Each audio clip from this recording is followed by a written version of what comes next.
Kita bisa lihat di sini mekanisme penularan penyakit infeksi. Ini contohnya pada COVID-19 ya, karena sekarang lagi rame dan juga kita masih di masa pandemi ini ya. Jadi apa namanya, masih belum ditemukan itu kan senyawa antivirusnya untuk tadi ya membunuh atau menginaktifkan virus SARS ya, sistem akut apa sindrom akut respiratory,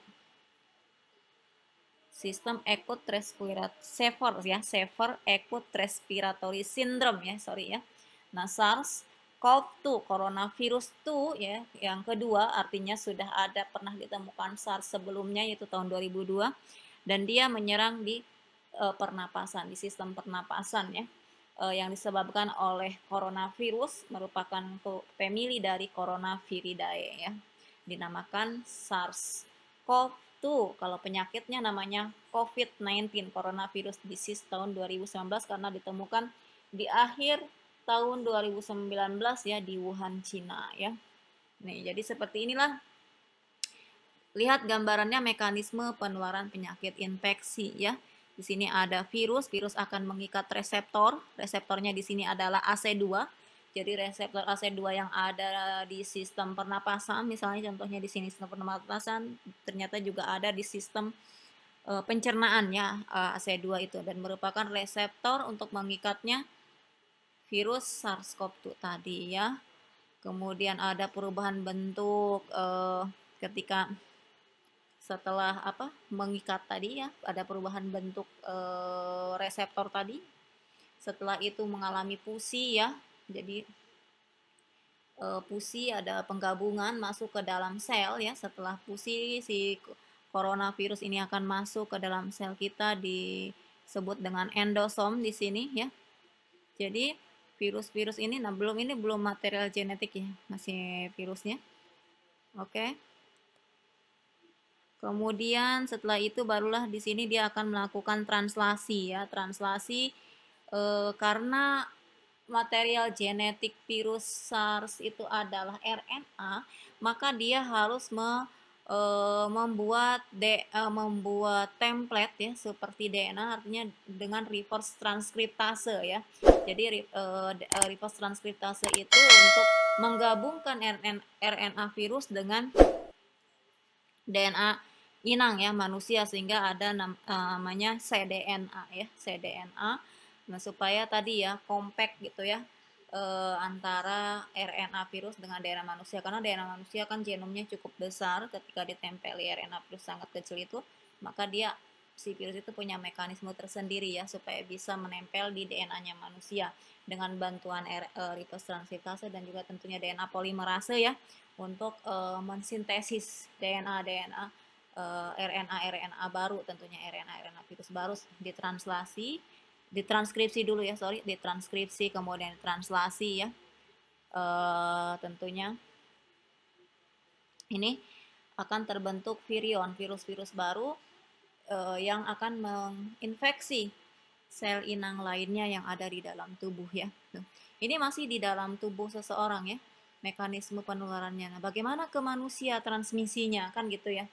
Ini di dalam tubuh aja sungguh luar biasa, sangat kompleks dan sistematik sekali ya cara penularannya ya, mulai dari, jadi kalau di sini ya ditranslasi dulu, kemudian ada proteolisis ya, replikasi transkriptase kompleks, kemudian direplikasi menghasilkan genom RNA ya, genomic RNA, kemudian ditranskripsi messenger RNA, kemudian ditranslasi kembali ya, menghasilkan virus-virus yang kompleks dan tentunya terdiri dari kapsid, protein, kemudian material genetiknya lengkap ya. Ini yang membentuk virus-virus corona baru, yang kemudian dia akan dilepaskan, akan menghancurkan ya, menghancurkan sel inang ini yang sudah terinfeksi, kemudian menghasilkan virus-virus baru. Itu tidak hanya satu dua tapi bahkan jutaan, dan dia akan menginfeksi sel di sekitarnya yang masih belum terinfeksi.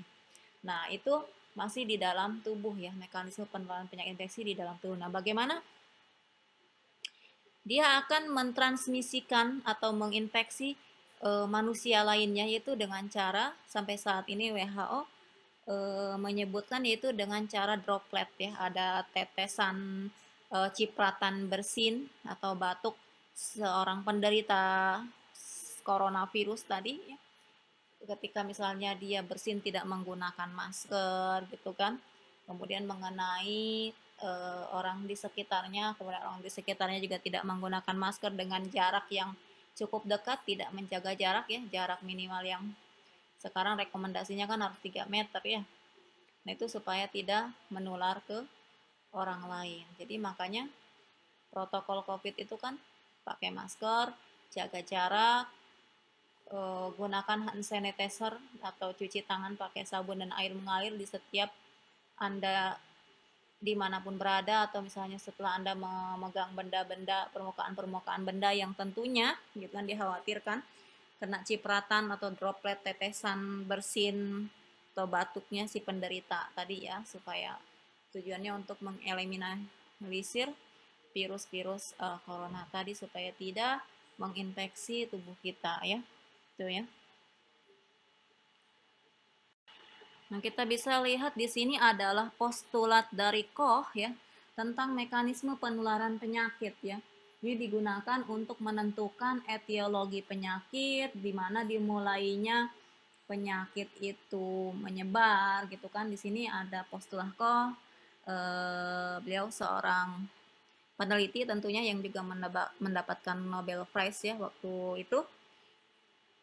Koch di sini mentreatment dan melakukan treatment dan pencegahan, tentunya treatment and prevention ya. Di sini tahap pertama mikroorganisme yang diisolasi ya. Nah, ini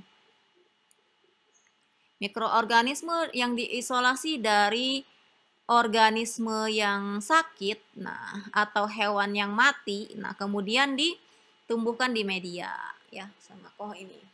Jadi dia mengisolasi mikroorganisme dari hewan yang mati atau dari penderita yang sakit ya, atau penderita pasti sakitnya dari organisme yang sakit tentunya. Ditumbuhkan di media, kemudian koloni-koloni media tersebut tumbuh ya. Koloni-koloni mikroorganisme, sorry. Jadi koloni-koloni mikroorganisme itu tumbuh di atas media ya setelah masa inkubasi sekian jam dan sekian hari, misalnya tergantung dari mikroorganismenya cepat atau lambat tumbuhnya ya. Kemudian mikroorganisme itu tumbuh membentuk kultur murni. Nah, disuntikanlah mikroorganisme yang tumbuh tadi ke tikus yang sehat. Nah, seperti apa kondisi tikus yang sehat ini? Nah, ternyata setelah disuntikan, diinjeksikan ya dengan mikroorganisme yang diperoleh dari mikroorganisme yang sakit tadi ya, ternyata virusnya mengalami penyakit juga, bahkan kematian. Nah, setelah diteliti lagi ternyata si tikus ini tikus ya organismenya ya. Tikus yang sehat yang disuntikan oleh mikroorganisme dari tikus yang sakit tadi ditumbuhkan juga. Nah, ditumbuhkan lagi mikroorganismenya, dilihat ternyata memang terinfeksi mikroorganisme dari tikus yang sakit tadi. Diidentifikasi secara mikroskop juga, ya kemudian dilihat juga pertumbuhan koloninya di atas media pertumbuhan, misalnya media bakteri atau media virus, media jamur dan lain sebagainya, tergantung mikroorganisme penyebab. Artinya di sini kita bisa mempelajari mekanisme penularan penyakit ya. Jadi dari orang sakit itu pasti akan menular ke orang yang sehat. Nah, kayak gitu. Dan seterusnya, orang yang sehat ini akan sakit dan dia akan menularkan ke orang yang sehat yang lainnya. Makanya kenapa ketika misalnya seseorang terinfeksi oleh mikroorganisme yang bisa menularkan ke manusia, maka orang tersebut harus diisolasi ya kan. Kayak orang yang terkena coronavirus kan harus diisolasi mandiri selama 2 minggu ya. 2 minggu itu tujuannya tadi untuk menginaktifkan virus corona tadi ya, supaya tidak, ketika misalnya kita keluar dari rumah setelah 2 minggu itu ya dianggap aman. Kenapa? Karena dianggap virusnya sudah inaktif, tidak bisa misalnya menyebar ya, atau menyebarkan ke orang yang sehat mungkin, tapi harus tetap menggunakan protokol COVID ya.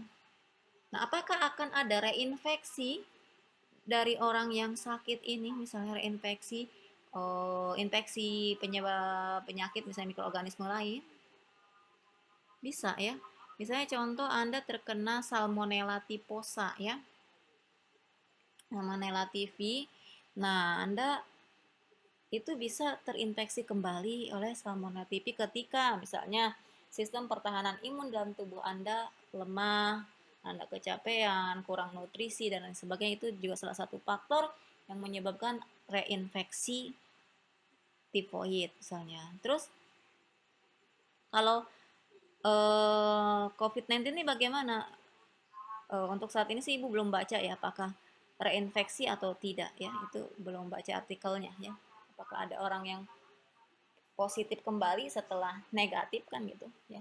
Kalau kemarin sih kasusnya positif positif positif baru negatif kayak gitu. Artinya virusnya sangat virulensinya sangat kuat ya. Sehingga masih belum bisa disembuhkan dengan dosis obat sekian, jadi harus banyak dosisnya baru negatif dan akhirnya ya sembuh ya gitu.